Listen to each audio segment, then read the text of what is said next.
Imagine standing in the middle of the wilderness 500,000 years ago.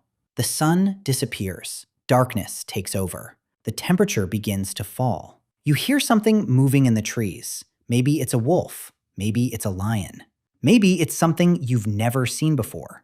Whatever it is, you can't see it. Because humans don't own the night, predators do.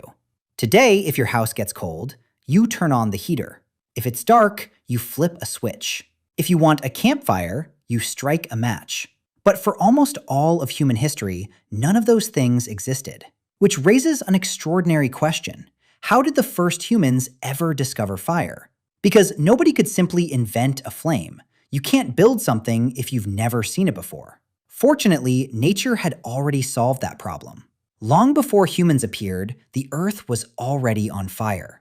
Lightning struck dry forests. Volcanoes spilled rivers of lava. Trees rubbed together during violent storms. Wildfires swept across entire landscapes. Fire wasn't rare. Controlling it was. Imagine a massive thunderstorm rolling across the African savanna. Lightning crashes into a dead tree. Seconds later, smoke begins rising into the sky. Then flames. Animals run. Birds scatter. The forest erupts into chaos. Your tribe watches from a safe distance. At first, everyone is terrified. Fire is loud, hot, unpredictable. It destroys everything in its path. But after the flames finally disappear, something strange happens. The burned ground begins attracting animals. Fresh green plants grow first. Hunters notice that prey often return. The fire destroyed the old landscape, but it also created a new one. Curiosity slowly replaces fear. Someone walks closer, not into the flames, just close enough to feel something remarkable: warmth. For perhaps the first time in their life, a human experiences heat without the sun. That alone changes everything. The nights are cold, especially during ice ages. Warmth means survival. Then someone notices another detail. The predators are staying away. Lions avoid the burning trees. Hyenas keep their distance. The thing that frightened humans also frightened the animals hunting them. Suddenly, fire isn't just dangerous, it's useful. But there was one enormous problem. Wildfires never lasted forever. Sooner or later, the rain came, or the fuel ran out. The flames disappeared. So imagine one incredibly curious human making a decision. Instead of walking away, they pick up a burning branch, carefully. Very carefully. The branch is still glowing. Smoke curls into the air. Everyone else steps back. The person carries it toward camp, slowly, trying not to let it go out. If the flame dies, the opportunity disappears with it. If it survives, the tribe now possesses something almost magical, a piece of the wildfire itself. For thousands of years, this may have been how humans made fire. They didn't create it, they borrowed it. Anthropologists believe some early human groups probably carried fire from place to place for incredibly long periods of time. Not days, possibly months, maybe even years. Imagine how valuable that would be. Someone always has to protect the embers. If heavy rain arrives, cover the fire. If the group moves, carry burning wood. If everyone falls asleep, someone stays awake. Losing the fire wasn't just inconvenient. It could mean waiting weeks, months, or even years before nature offered another chance. In some ways, the tribe's fire may have been their most valuable possession. More valuable than weapons, more valuable than clothing, possibly even more valuable than food. Because fire could help you find more food. It could keep you alive through freezing nights. And it could protect your family while predators wandered through the darkness. But despite all of that, humans still had one enormous problem. They depended entirely on nature. No lightning, no fire. No wildfire, no warmth. No burning tree, no glowing campfire. And eventually, that stopped being good enough. Because somewhere, at some point, someone asked one of the most important questions in human history. What if we could make our own?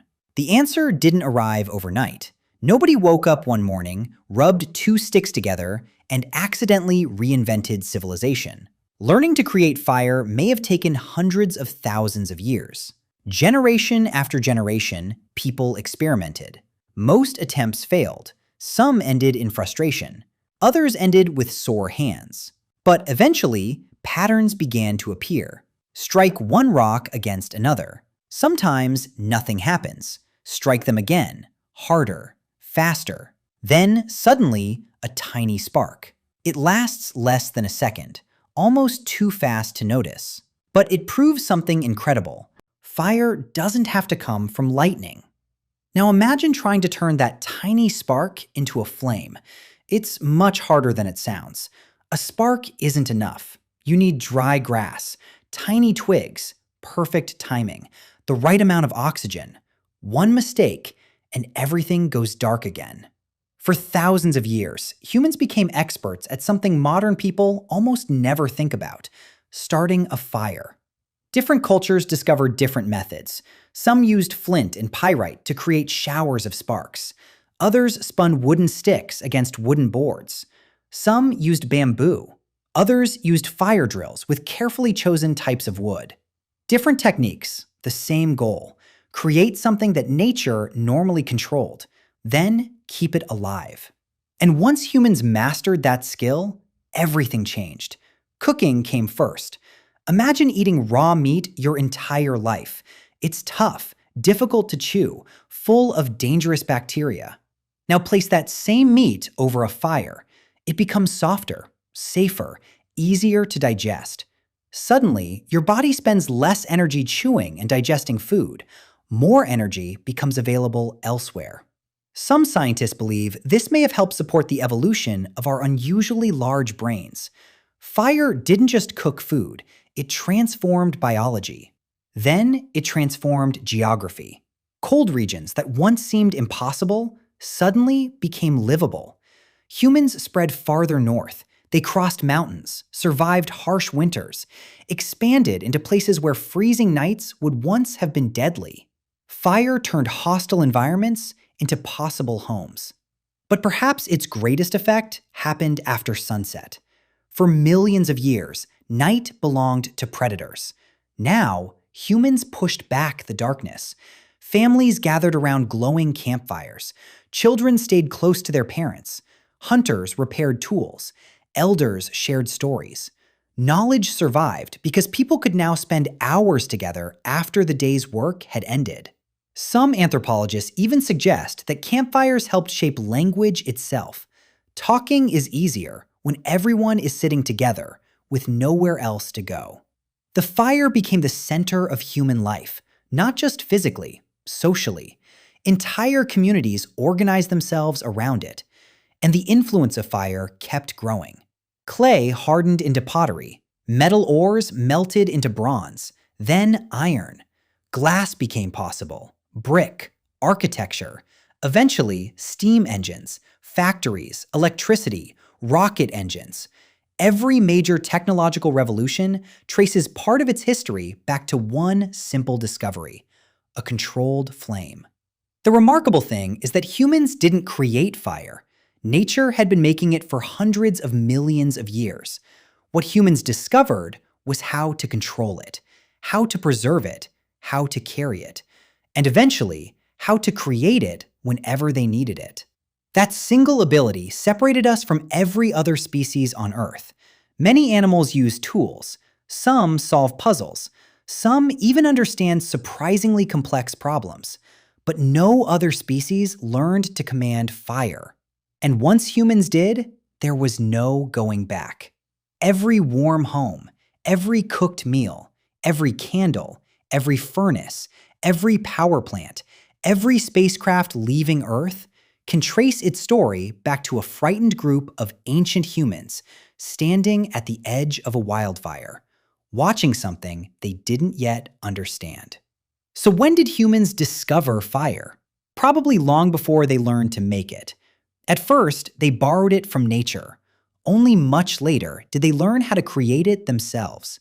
And that may have been one of the single greatest turning points in the entire history of our species. Because we didn't become human the moment we found fire.